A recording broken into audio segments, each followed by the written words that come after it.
an outcast. You and many other ex-Scientologists refer to they or to Scientology when referring to the promoters of all the craziness inflicted to org or lower level Scientologists. Therefore, it sounds like everyone is a victim of someone above, but how can that be possible when we talk about very high-ranking people? For example, Mike Rinder. He seems like such a genuine and reasonable person, but he was the number 2 of the organization.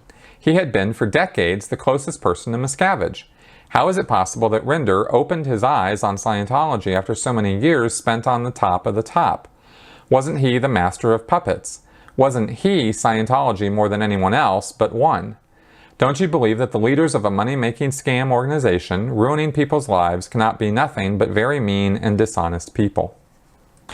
Okay, so first off, you mentioned Mike Rinder, but I think who you were actually talking about was Marty Rathbun, who was the number 2 in the organization under David Miscavige. And I mean number 2 in all ways. His rank and rating and position in Scientology in the hierarchy was right under David Miscavige. So that's who you're referring to when you're talking about all that. Mike Rinder was not that. He was actually, 1 or 2 echelons down from there. He was, Mike Rinder was never number 2 in Scientology. He was, for a time, the head of the Office of Special Affairs. He was the commanding officer of that group, which mainly put him in charge of or overseeing legal cases and legal activities of the church. And there are a lot of legal activities involved with Scientology, from corporate and tax law and handlings to the, from that stuff, which is perfectly legit work, to dealing with legal cases, whether the church was being sued or was suing others, to the private investigators and the stalking and the harassment and the dirty stuff, right? Which is where we tend to give a lot of focus and attention to, even though that's not by a long shot all that goes on in the world of Scientology. So, what you need to understand with a question like this is it's a very prejudicial question, because you're not really giving a fair shake to each individual person at the upper levels of Scientology. The way people get to the top of Scientology is not through, proving to, it's not by proving, that they're ruthless, horrible assholes. That's not really how it works, right? You move up slowly through the ranks, and when you get to the international base, you think you're going to, this paradise, beautiful, wonderful, ideal Scientology organization, and then you get there, and then you find out, since nothing in the world, within the world of Scientology, the stuff that goes on the international base does not filter down to the rest of Scientology. As far as all of Scientology is concerned, the international base, this place in San Jacinto, California, is heaven. It's the ideal base. It's the ideal place to live. It's the ideal place to work. It's the embodiment of everything good and wonderful about Scientology. That is the only permissible, acceptable line from anybody from that place once they leave it and go talk to other people about it.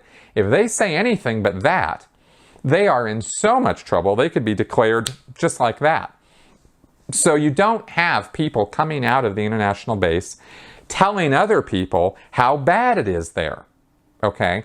And the reason I'm talking about this is because I'm trying to stress the point of information control and compartmentalization of information. This is a very important concept.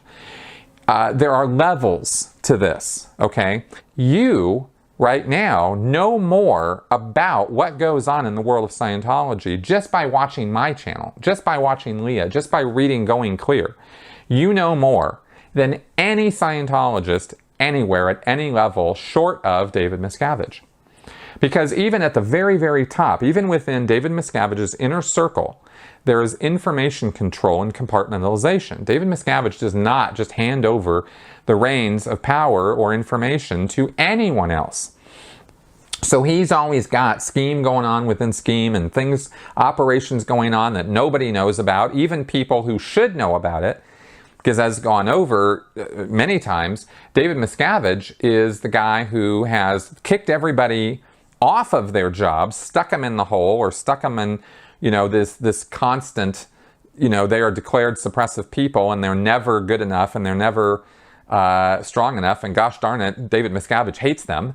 So they are never, really in a strong position of power underneath him.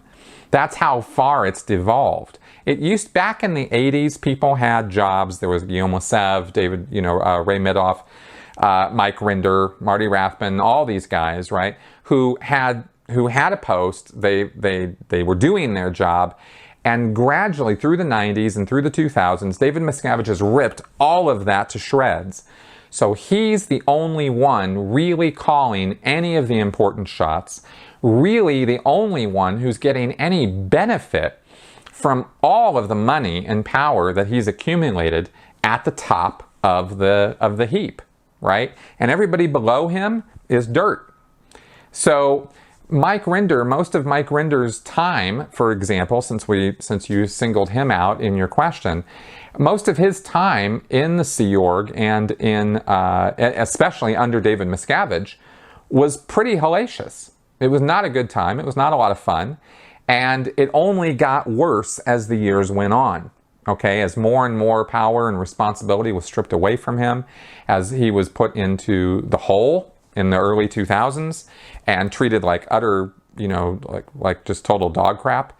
And finally, personally reached a point where his personal belief, and this is what happens to everybody, is his personal belief in the subject and in L. Ron Hubbard and in the group and what the good of the group, that they were doing, it became untenable. He couldn't, that belief was squashed so hard over so long a period of time by the atrocities and the human rights violations that he just couldn't deal with it anymore. He just went, okay, I can't do this anymore.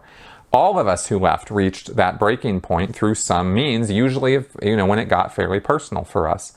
And it was undeniable that that our push to make Scientology happen was, we couldn't stand up against our push to stay sane.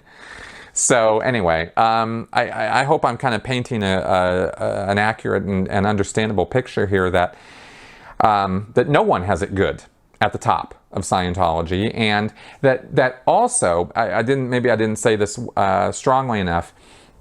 The reason all those people put up with all those abuses and are in those positions, whether it's at the very top or the very bottom of the hierarchy, is because they strongly believe that Scientology is the greatest good for everyone in this planet and in this universe. And they are martyring themselves when they face adversity and face all the atrocities and bad things that happen to them. They're doing so because they have this push to make the world a better place and try to do their part and feel that they are doing all of that because they're trying to be responsible for themselves and for everyone else. It's misguided. It is horribly, awful that anybody would get into a mindset like that where they would feel that they need to martyr themselves that way. But that's how it is. That's how it really is. And David Miscavige takes advantage of that, just like L. Ron Hubbard did, for personal financial gain and power, right? Because they're both megalomaniacs. The rest of the people in Scientology under them are not megalomaniacs. They're not power-hungry, narcissistic, jerks, right? I should say there are a handful of those, but for the most part, that's not what's going on up there, right? And they're not doing what they're doing because they know that Scientology is a money-making scam. That's not why Mike Rinder did what he did for the number of years that he did. So, I hope that's all clear enough. And if not, feel free to ask me more about this. There you go.